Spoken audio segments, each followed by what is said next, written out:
Hello and welcome to the podcast. It's so good to be here today. And I'm really excited because, as you know, this is part of my Brightness of Stars series where I'm introducing to you people who have taken part in the book, which is really exciting.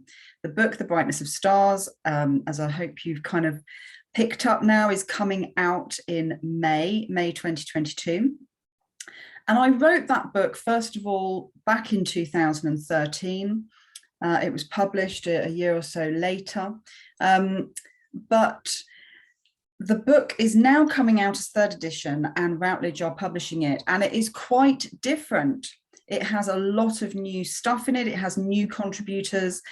But today I am joined by Dianne, who joined me in my endeavor to connect and collaborate and think about stories of care experienced adults before we were in social media groups and people had easy access to each other. It was a different time, and Dianne joined us then. So hello, Dianne. Hi, Lisa. It's so good to have you here. Thank you. And in this introduction, I guess my first question, because you were one of the first people who took part in the book, and that's going back a little while now. And I wondered why, in that context, did you decide to take part in it, and what it meant to you to do so? So I remember following you on Twitter, and I don't even know how I got to do that, but I did. And I was interested because of the conversations that you were having at that time, as I recall, and it was a while ago now, as you say. I realized, because I'd never regarded myself as somebody that had been in care, that I realized that I had been. It's a funny thing to say.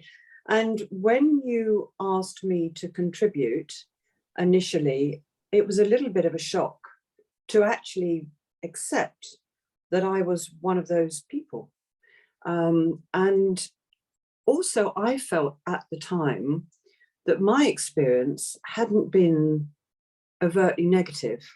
And I did wonder whether I could offer anything, because I feel that the care journey, being in care for, I don't know, I was about to say most, but for many, is a horrible experience. It's not a great experience, but it is an experience that you survive. And so when you asked me to do it, and it made me reflect, I thought maybe I could bring a bit of sort of what it's like on the other side of the story. It wasn't too awful. But then it was actually, I won't leap forward, but it just brought it to mind. It helped me it took my experience, gave my experience shape and form in those initially anyway.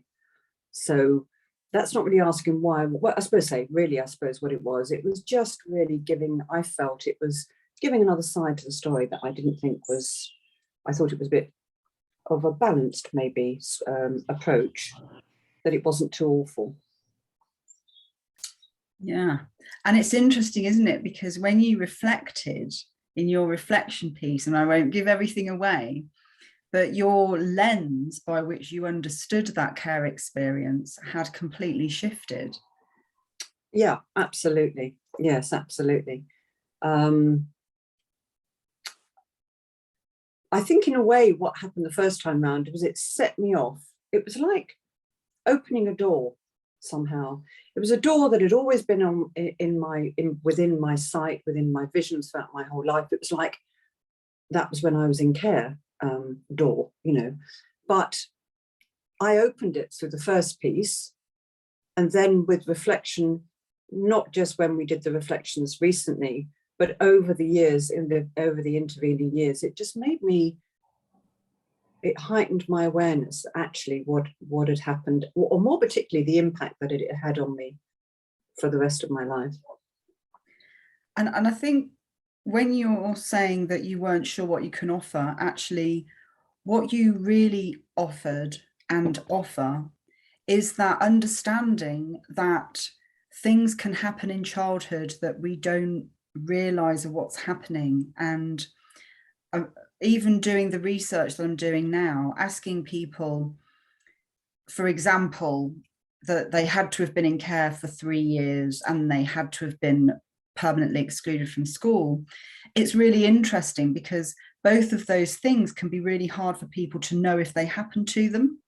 Yeah. And so I found myself in lots of email interchanges with people where they were asking me, is that what that meant? Is that what happened to me? And I think that's really important, because often those working with care experienced adults or with children, young people in care, there's this idea that children understand and know what's going on in their lives, whereas actually a lot of that language is professional language. And so to say to somebody, have you been in care? Or even worse than that, why were you in care? A child often doesn't know, and that might be why they then go and get their files or something to make that discovery. And I think it's really important that that's understood, and I think that that's something really profound that you bring, actually. Well, yes, thank you. I mean, it was, I think, I don't know, but I think possibly up until the time that we did that bit of work together all those years ago, as I said, I don't think I regarded myself as being in care. I just happened to be in a foster home. It just didn't twig.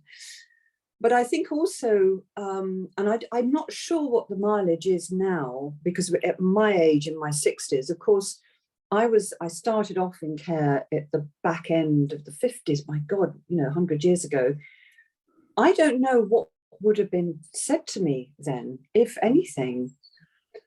And then all the changes that went on, and being in a foster home and not have any, I do remember not having any idea what was going to happen next.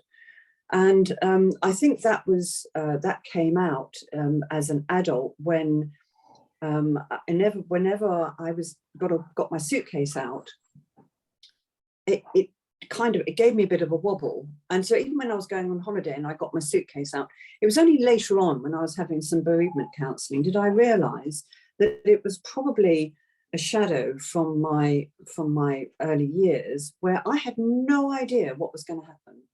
So every time my little suitcase, or my little suitcase came out, I never knew whether I was going for where I was going, when I was going, how long I was going for, all those sort of things. And although I thought I sort of breezed through the whole thing, it's only later on that I realised that clearly I didn't, because getting the suitcase out just made me a bit unhinged. Ironic that I landed up in the travel business and traveling everywhere. So I spent a lot of time feeling relatively unhinged, but I never enjoyed it. But I think the I don't know whether, people in their 20s and 30s, I'm assuming that they have a clearer idea about what happened to them and what was happening. But certainly from my point of view, I didn't really twig that I had been in care until later.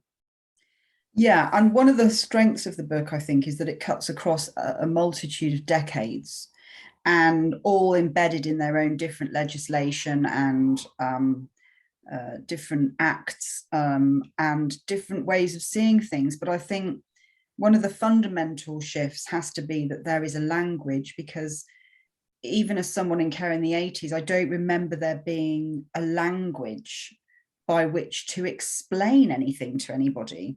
People, rather than saying, were you in care, people might say, did you live in foster care or something? So you might have the language was just very different, and that's why I didn't talk about it for so long, and I'm a little bit younger than you, and I think that's a really important shift. But do I think that children, young people are more aware of what's going on with them? I would say it's probably very varied. much like the care experience is. And it's been really lovely because there are people in the book in their 60s, 50s, 40s, 30s, and 20s, which is really nice. And so we can see perhaps through the book threads of things that have changed, things that haven't changed, things that persist. But it's, and the other thing that you're also raising as you're speaking is around how we carry traumas in the body. And if we don't have a language for them or a way of talking about them, then they'll show up in those moments, which you describe so well. So yeah, so are you quite excited about the new book coming out? I am, yes, I am. I'd be very interested to read the reflections of others, because as I said, when I did mine, I realized how much in my world, in my language, how much further I have come, because I've always, you know, when I did the first bit, if you'd asked me, I'd said, yeah, you know, I'm very aware of who I am, what I've experienced, and I'm a product of my upbringing, and I'm a survivor, and I'm this and I'm that. And yeah, you know, I've come out of it fairly okay. But then X number of years down the road, I've realized, when I've kind of looked back down the timeline and just observed myself, and just I've also spoken to other people, things have come up, and I've had other, I suppose, I hate to use the word therapy, but I suppose that's exactly what it is. And I've been very, very fortunate, because I've had a very, I've had an excellent therapist who's helped me with all sorts of things. But it made me realize that, in fact, the vision I have in my mind about how I came through that period, I think initially it was like, you can imagine a battlefield. And I initially thought with my first piece that I'd sort of come off the other end with a bit of mud and a few bruises and a bit, you know. But now when I look back on that experience as a child and what it did to me over those years, I realized, in terms of the battlefield, I crawled off the other end, blooded and weary, and, you know, literally clawing my way out of that period of time, because the way that I'd coped with it all was just to shut down. So when I wrote the first piece, I didn't connect with all that pain. I couldn't, because that's not how I survived.